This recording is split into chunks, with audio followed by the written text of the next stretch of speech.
नमस्कार। Thane daily news मध्ये रंजना पाटील आपले सर्वांचे हार्दिक स्वागत करते। आपल्या शहरातील दररोजच्या ताज्या घडामोडी पाहण्यासाठी आताच आमच्या चॅनलला सबस्क्राइब लाईक जरूर करा। सर्वात पहिले आपल्या मोबाईलवर विठ्ठलवाडी स्टेशन रोडवर डांबरीकरण रस्त्यावर 5 फुटाचा खड्डा।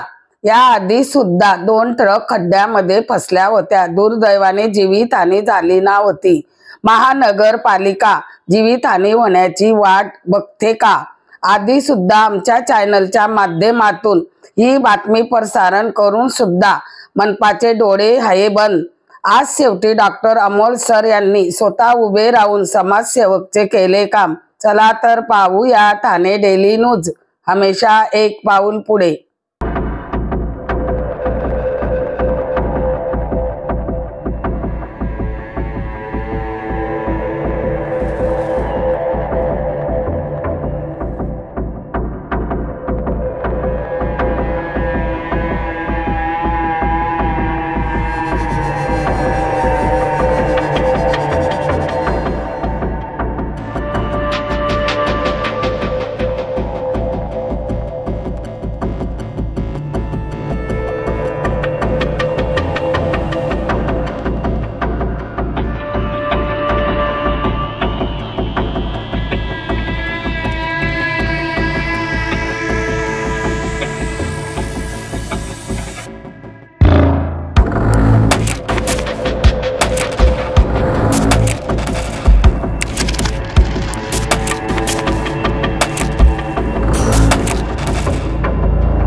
जाण्याच्या स्टेशन रोड रस्त्यावरती उदान इंग्लिश स्कूल शाळा आहे। त्या ठिकाणी रोडमध्ये मोठा खड्डा आतमध्ये गेलेला आहे। तर त्या संदर्भात आप महानगरपालिकेला काय बोलणार?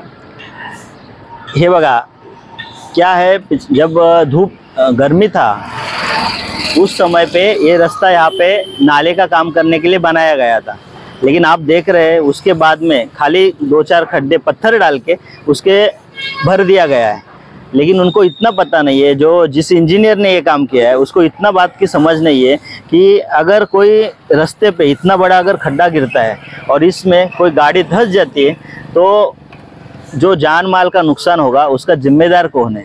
अच्छा, 8-10 दिवस पूर्वी इथं मोठ्या मोठ्या ट्रक या खड्डा आतमध्ये दबल्याने तर दोन गाडीवाल्यांचे खूप नुकसान झाले. महानगरपालिकेला आम्ही टॅक्स भरत असतो.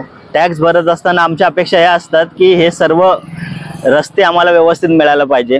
रस्त्याचा सुद्धा टॅक्स असतो त्यामध्ये, आणि जर तो टॅक्स भरल्यानंतर पण जर असे खड्डे जर पडत असतील तर मग हा लोकांच्या भरलेल्या पैशाचा व्यापार आहे आणि तो पैसा वाया गेलेला आहे आणि तो कोणीतरी खाल्लेलाच आहे. हाच सरळ सरळ लोकांनाच म्हणावं लागेल. लोक आता झोपलेले आहेत. जोपर्यंत एखादी दुर्घटना होत नाही, जोपर्यंत एखादा माणूस मरत नाही, तोपर्यंत तुम्ही कोणीच जागा होऊ शकणार नाहीये. आता फक्त ह्याच्यामध्ये डांबर भरलं जाईल, दगड टाकले जातील आणि दाबलं जाईल. परंतु आता बघा, ही अशी इतकी मोठी गाडी येते, रुको भाई रुको, यहाँ पे खड्डा है, उधर से लेके जाओ. जर अशी मोठी गाडी जर अशा ह्याच्यातनं गेली तर काय होणार आहे तिचं? ती गाडी सरळ सरळ खड्ड्यात जाणार आहे. आणि जर ती कलंडली, बाजूनी रस्त्याने एखादा माणूस जात असेल आणि ती गाडी जर त्याच्यावर पडली तर एखादी मोठी जीवितहानी होण्याची शक्यता आहे. प्रशासन झोपलेलं आहे. आयुक्त साहेब आत्ताच IAS झालेले आहेत. बहुतेक IAS दर्जाचा अधिकारी जो असतो त्याला ह्या सगळ्या छोट्या छोट्या गोष्टी, मायन्यूट स्ट्रक्चर्स माहिती असतात. परंतु मला वाटत नाही की त्यांना ह्या गोष्टी माहिती असाव्यात, कारण जर त्यांना माहिती असते तर हे असे खड्डे पडले नसते. हा खड्डा छोटासा खड्डा नाही, हा खूप मोठा डीप झालेला आहे आणि खाली मला वाटतं फक्त माती टाकली आणि मातीवरती डांबर टाकून मोकळं गेले. तुम्ही ह्या रस्त्याने सरळ पुढे गेले तर मोठे मोठे खड्डे आहेत, गाड्या जाऊ शकत नाहीत. गाड्या जात असताना, एखादी मोठी गाडी जात असताना किंवा रिक्षा, जे स्कूल व्हॅन जातात त्यामध्ये मुलं असतात, जर आडवी तिडवी झाले, एखाद्या मुलाचा जीव गेला तर याला जबाबदार कोण असणार आहे? लोकप्रतिनिधी तर सध्या नाही आहेत, कारण सगळं प्रशासकाच्या हातामध्ये, आणि प्रशासक म्हणून आयुक्त साहेबांनाच ही जबाबदारी घ्यावी लागणार आहे. आणि जर त्यांनी नाही घेतली तर जनताचा उद्रेक होईल. लोक टॅक्स भरतील का? टॅक्स भरल्यानंतर पण ते पैसे जर व्यवस्थित वापरले जात नसतील तर मग आम्ही करावं काय? मला वाटतंय मागच्या टायमाला एक PCR न्यूजनी हाच न्यूज कव्हर केली होती आणि ही आयुक्तांपर्यंत गोष्ट गेलेली आहे. आणि जर गेल्यानंतर पण जर आयुक्त साहेब याकडे लक्ष देत नसतील तर मग यांच्यावर सदोष मनुष्यवधाचा गुन्हा दाखल व्हावा. कारण एखाद्याचा जीव गेला त्यानंतर तुम्ही प्रशासन जागे होत असाल तर मग हे असं चालणार नाहीये. आंधळ कारभार इथे चालणार नाहीये. जर जीव गेला तर प्रशासकच जबाबदार असतील. जर एक जबाबदार न्यूज चॅनल एखादी गोष्ट कव्हर करतोय, ही मला वाटते दुसरी का तिसरी गोष्ट आहे, तिसरी न्यूज आहे जी PCR न्यूजने कव्हर केलेली आहे, आणि ती पण जर आयुक्तांकडे जात नसेल तर मग हे पैकी मोठं दुर्दैव कोणतंच नाहीये.